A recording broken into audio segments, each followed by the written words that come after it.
Good morning, ladies and gentlemen of the media.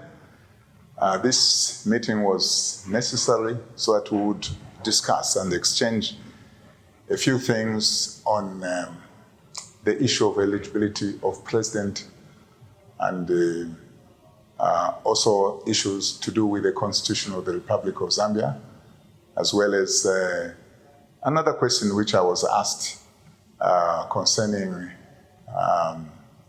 the COVID-19 vaccines, but we may not cover all those subjects today. But I think what is quite urgent now is the question of the eligibility of president. What does the law say?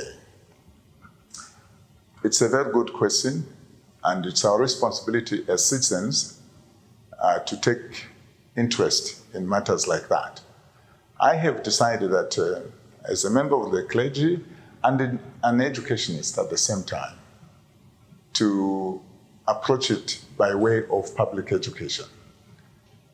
In this regard, it will mean, therefore, we have to look at the text itself, the text of the judgment, the Constitutional Court judgment, as well as the text of the Constitution itself.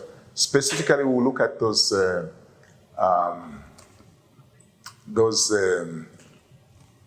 laws that directly affect the question of eligibility, particularly Article 106 of the Constitution of Zambia, clauses 1 up to 6, because those are the ones on the basis of which the questions were posed by the applicants. How did they judge those two questions? What was their answer? And I'm going to read a summary of what they said. So we see here, it's actually bringing out two laws in contention. There are two questions which were taken from two clauses and two sub-clauses in Article 106 of the Constitution, which we have already discussed. This was put before the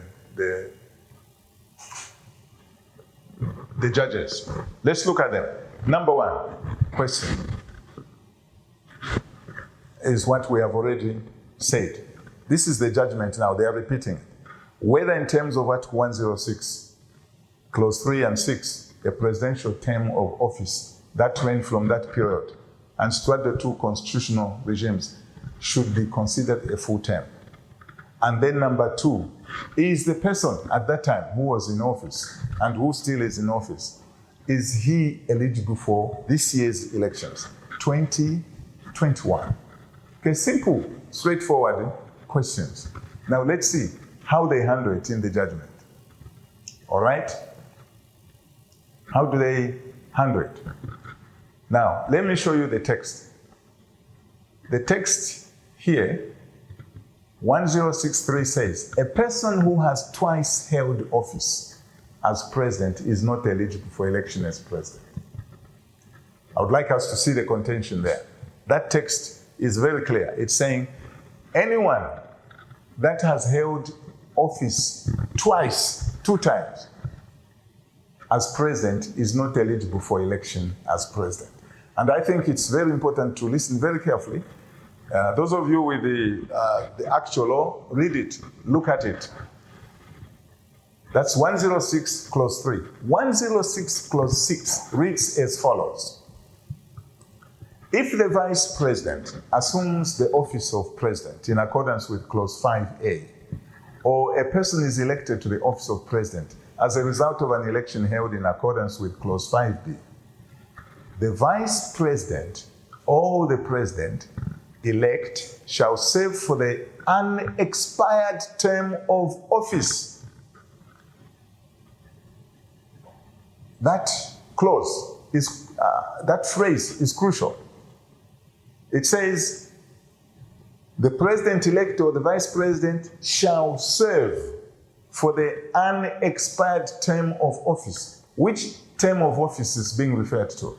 The one which began in 2011, end of 2011, and ended somewhere around 20, 2016, August. That 5-year period, that's the one they're talking about. Now, the judges are saying that part which remained needed to be taken care of because one person had died who was looking after that office. And so he said, he shall serve for the unexpired term of office and be deemed. Take note of that word, deemed. Words in the law are crucial. What's the meaning of deemed? It means regarded, or considered, or assumed. So we are saying this unexpired period of office, it shall be deemed, and any other periods shall be deemed for the purposes of clause 3. You see, there is now a connection. Clause 6 is being connected now to the ineligibility clause of a person who has served twice. And may I mention that this is where the problem is. This is the nut compared to the mountain, right? Let me repeat that. This clause 6b, clause 6a and b, this is where the problem is. But it's a tiny problem, all right? It's like it's a mound of a mole instead of a Kilimanjaro. But I'll explain why. So it says, for the purposes of clause 3. So you see the connection of 6 to clause 3. Why is it connected? We shall come to that. It says, A, this person will be considered to have served a full term as president if at the date on which the president assumed office, at least 3 years remain before the date of the next general election. That's in our law, in the Constitution. What is happening here? There is an introduction of another term here. If the person who served from 3 years and above and died, that period of 3 years minimum is, according to this clause, subclause A, is deemed as a full term. Now, let me ask the question. From our study of these clauses, or from our experience in the Republic of Zambia, what is the term of office of president? What is the definition of term of office of president? What we have known, it's 5 years. It's 5 years. Now here, there's something else coming in. It's saying if a person rules for 3 years, that will be considered as a term. This is where the whole problem is coming from. This is where we have some of the citizens of Zambia are saying the incumbent is actually eligible to go for another term. Now, look at B. It says, it shall also be deemed, when we look at the remaining amount of time, it shall also be deemed not to have served a term of office. This one is grade 1 material. Part of a whole, what do we call it? It's a fraction, isn't it? And this is what is being said here in this text of the law. And we have known that 5 years, 1/5, 2/5, 3/5, those are fractions. They are parts of the law. So the problem is not on B, the problem is on A. That's where you as citizens of Zambia must now put your gaze on that phrase. This is where the strength is coming from in the camp of other citizens who are saying that the incumbent ought to go for another term. But let's examine according to the rules. According to the rules, we shall examine that. But this is, I just paused so that you see what the judges are saying. What are they saying now? The judge's view, this is part of the judgment. they're saying the intention of the legislature, you'll find this on page J81 and J82. And I will read, because I'm not going to put words in their mouth. The judges are saying, and I quote, "Our firm view is that it could not have been the intention of the legislature to not provide for the period that was served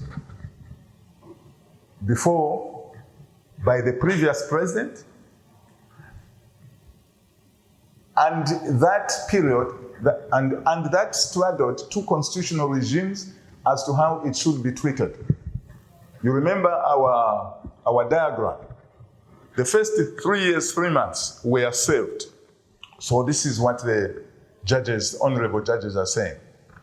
They are thinking, it's in their view, when they look at that text in clause 6, they think that the legislature, and I believe maybe the technical committee, as they were finalizing the laws or the constitution, they felt that they need to make a specific statement in the law to account, just in case somebody dies, to account for the other period for a reason.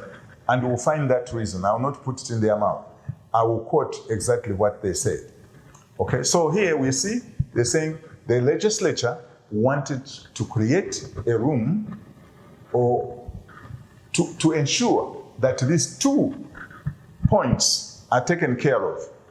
This is so because, and now they are giving the reason, as stated above, a holistic consideration of the relevant provisions in this case will clearly show that the intention was, and it's vital, countrymen, to listen to that statement. They're saying the intention was or is to allow or enable a person who assumes the office of president to complete the unexpired period of the term of office. So which term of office are they talking about? They're talking about the 5-year period, according to the legal definition of the Constitution of Zambia, which had been begun, but unfortunately, one of the incumbent at that time died. So now they had to ensure that this period is complete, because the period cannot be complete without a president. So it had to be used, and therefore, this was their intention. In order for that term to count as a full term, pursuant to Article 1066 of the Constitution as amended. Okay, let's simplify it. Judges' view simplified. According to the judges and from the above text, the intention of the legislature in clause 6 was twofold. It was twofold. Number 1, to provide for the period that was already served as to how it should be treated. How should we treat it? Are we going to treat it as a full term or not? Okay? So, according to you, 3 years out of 5, in mathematical terms, what do you call that? That is the 3/5 of the 5 years. So how, now, do you call it a full term? What is the definition in clause 1 of Article 106? How do they define a term of office? In the Constitution, it says the term of office of president shall be 5 years and shall be concurrent, meaning it shall run side by side with a term of parliament. You see? So, what the judges now are focusing on here, they are not focusing on that apparent error we are seeing in A, but they are focusing on the 5-year period and what to do with it. That's the part they are explaining according to the legal definition of the law. Number 2, to provide for the period that straddled 2 constitutional regimes as to how it should be treated. It must be filled. Why? So that the full 5-year period must be completed. If we don't understand this part, then we will not understand the answer to the question. So when you look at that, the view of the Concord judges, according to this language, is very clear. In other words, they are explaining actually that they are dealing with the legal definition of the term of President of the Republic of Zambia. Okay, that's part one. And what is the reason? They are saying the intention is to allow or enable a person who assumes the office of president to complete. Remember those words, please. I'm emphasizing that because this is where we have a problem. To complete the unexpired period of the term of office. All right? Okay. Now let's go.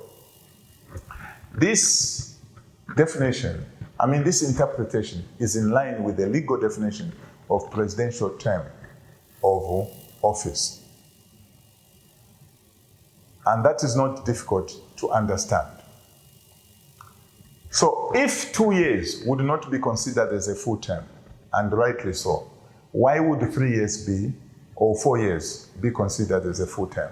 If you look at clause A, subclause A, it is saying if someone has served for 3 years, that shall be considered as a full term. How does that come about? Where does it come from? You already see a contradiction. All right, let's move on.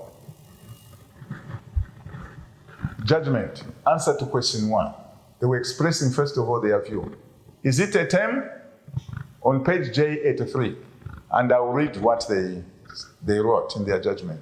Our answer to the question that we have rephrased is that the presidential term of office that ran from 25th January 2015 to 13th September 2016 and straddled 2 constitutional regimes cannot be considered a full term.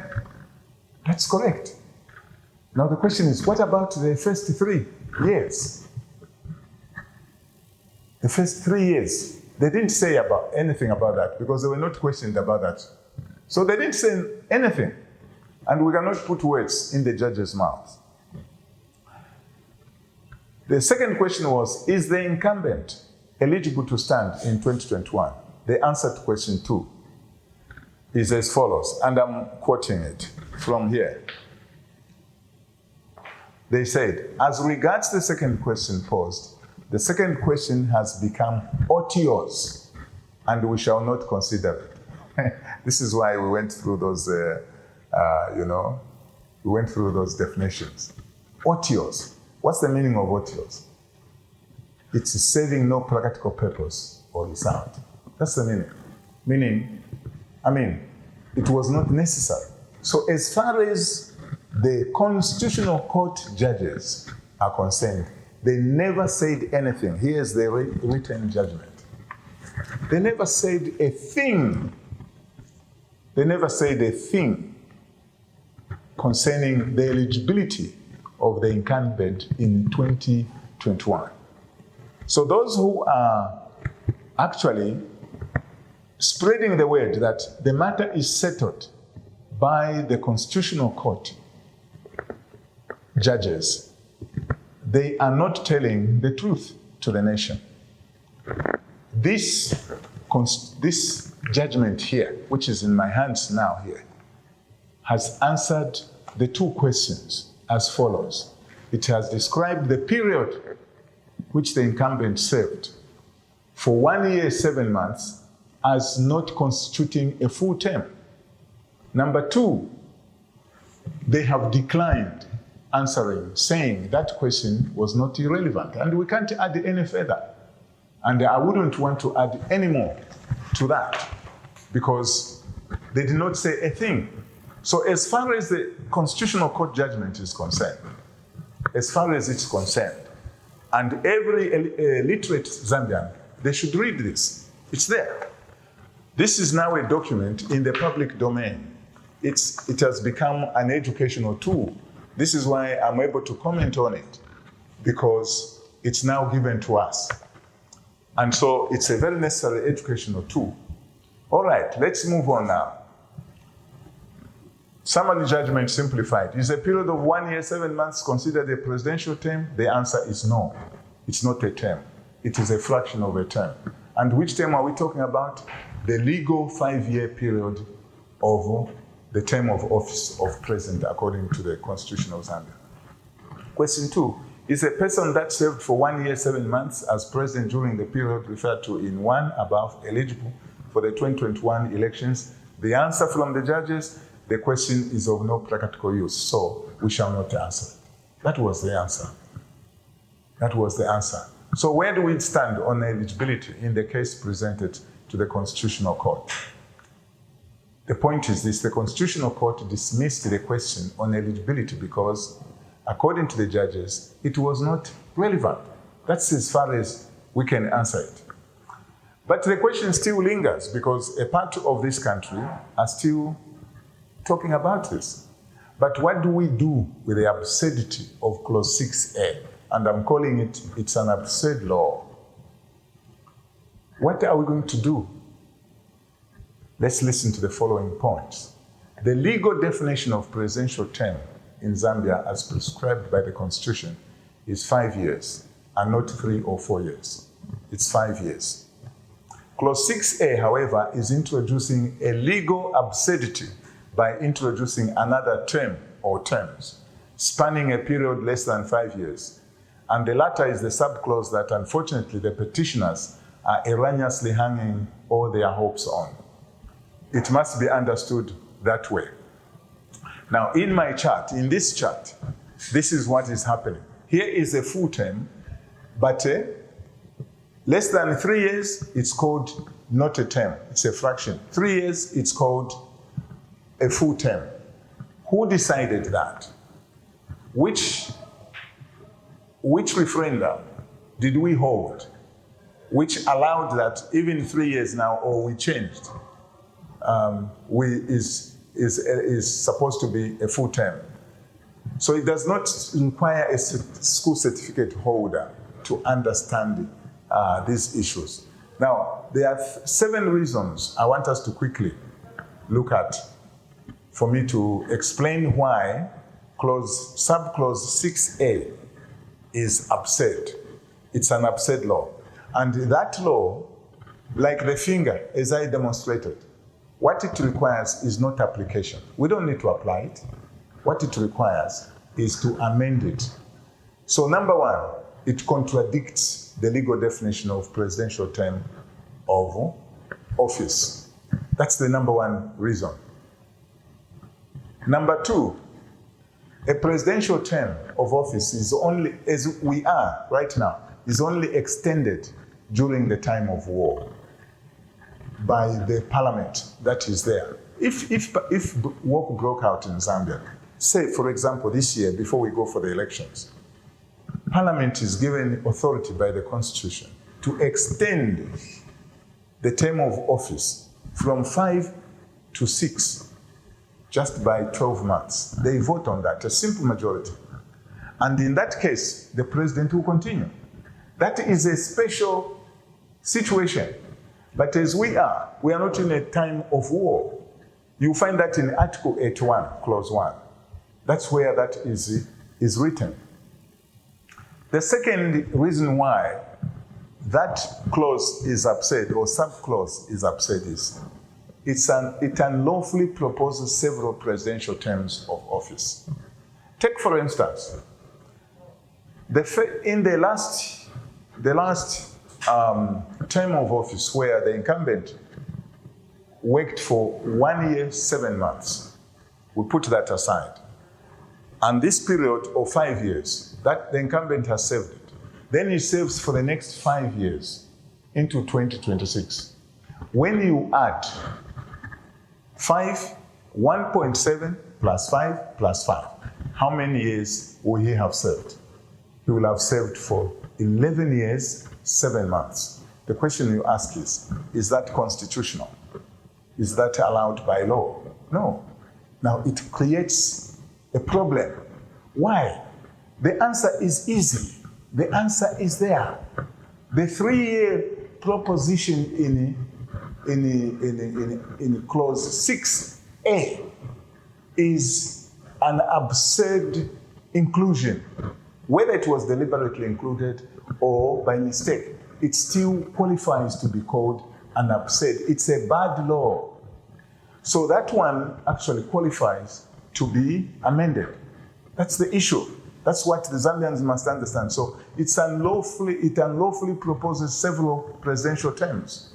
And this can cause a lot of difficulties. We could go into that. The practical difficulties in applying the rational and reasonable law are quite many, and as like I have already explained. The most important one here is it is out of context with Zambian law, history, and practice. Let me quickly explain why. You remember the Constitutional Court lawyers, judges, mentioned the issue of context and that we have to treat the law as a whole. Let me explain the issue of context. From 1964 to date, what has been the practice of Zambia? What has been called the term of office of president? It has always been 5 years. Can we prove that? Yes, we can. Let me quickly look at that. In the proof, in this chart which we have created, we have had about 5 constitutional regimes from 1964 to now. The first one was the 1964 Constitution. This was called the Independence Constitution. This one, although it did not directly mention 5 years, but there are other statements which the Constitution mentions in line with Parliament. We know it has always been 5 years. The next one was the 1973 Constitution, which was based on the one-party state system, which took about 22 years. This one too did not change. It didn't change the term of office of president. Then we come to 1991 Constitution, which was made to change by changing Article 4 of the 1973 Constitution. Again, this one specifically states that the term of office of president shall be 5 years, and it shall be concurrent with Parliament. The same for 1996 Constitution Amendment, and then the 2016 Amendment in 1061, at 1061, clause 1. It's very, very clear, all right? So that's the context. For 57 years, the laws of Zambia, the Constitution of Zambia has held that the term of office of president shall be 7 years. All right? Let's come now to the testimony. I can give you those to read. For example, in the First Republic, that first constitution, the tenure of office of president, it's mentioned in Article 34.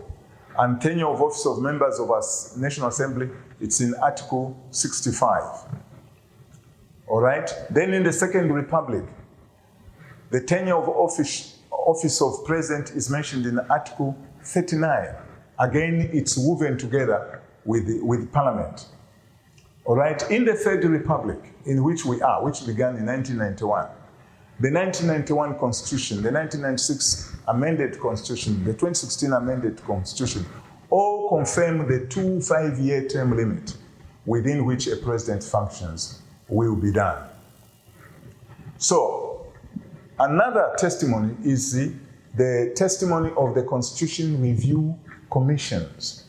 We begin with the Chona Constitution Review Commission. Although the main reason for these constitutions were varied, like the Chona Commission was to change from multipartism to one-party state system. It's still relevant as far as the term of office is concerned. The 1991 Muvunga Constitutional Review Commission, also the submissions from the people of Zambia maintained the 5-year term of office of president. The 1996 John Mwanakatwa Constitution Review Commission did the same. The Mungomba Constitution Review Commission, 2005, did the same. The 2015 Sulungwe Constitution Review Commission, which was actually just gathering and compiling together every important issue that was raised during the other commissions, that's the Muvunga, the Mwanakatwe, and the Mungomba commissions, in order to come up with the 2016 Constitution, also does not change anything. That's the context within which we must define the legal definition of the term of office of president. So let me quote briefly from the Mungomba CRC on the term of office. And I quote, he says, the commissioner said the following: "It can safely be stated that there has been virtual unanimity on the need to limit the term of office of the president, as illustrated by the extremely small number of petitioners against it. The most popular maximum limit suggested by petitioners was 2 terms of 5 years as per the current constitutional provision. The Mvunga and Mwanakatwe commissions also recommended an upper limit of 2 5-year terms." End of quote. That was by the commissioners on the Mungomba Constitutional Review Commission. The main reasons of limiting 2 5-year terms, they give those main reasons. 1, to avoid dictatorial tendencies. Number 2, the term of reference number 2 asks the Commission to recommend a system of government that will ensure that Zambia is governed in a manner that will promote democratic principles of regular, fair elections, transparency, accountability, and that will guard against dictatorial form of government. That's being emphasized. Number 3, the presidency, being the highest constitutional office, should be available to as many citizens as possible, meaning even you. It must be available. It must be available. Number 4, there is no need for former presidents to recontest after 5 years of staying out of office. So you can see the purpose of this constitutional reforms was to make it easier for citizens to participate more and more in their nation. So their recommendation, the Mungomba Commission, says retention of the current constitutional provisions which limits the presidential term of office to 2 5-year terms only. June 2005, end of quote. You see, so you can see very, very clearly that the context of the Zambian situation, both legally and historically, tells us that we have only one legal term of office for president. So where is that 3-year term coming from? Because that's where our brothers, fellow citizens, are standing on. The answer is very clear. It is an absurd, badly drafted law. And what's the answer to the sick law? It must be removed. It must be amended. It must be changed. All right. All right. So let me finish the others. Why that clause is a bad one? It's based on assumptions. It's deemed. The other issue is multiple terms are introduced into the Supreme Law by a wrong constituency. If you remember, the judge's view was that the legislature did that. But a momentous issue like the term of office of president cannot be decided on by the judges. I mean, by the legislature. The legislature is a small part of the entire nation. It must be decided on by the collective will of the people of Zambia. And number 7, it wrongly connects the length of service or term of office, the performance of duties or holding office and work. So I will summarize it this way. The issue of eligibility. Where do we stand? What's our conclusion? The Constitutional Court judges insisted that laws must be interpreted according to the rules and principles of interpretation of laws, beginning with a literal or textual method. The fraction of presidential term is not a term. They declined to answer the eligibility question. Why is the clause 6A absurd? 3 years is not the legal definition of the presidential office of 5 years. It is a fraction of the whole. It is out of context with the testimony of the legal text, history and practice. Eligibility is considered on the basis of the number of times or twice that work that a person does in the office of the president, rather than on the length of time.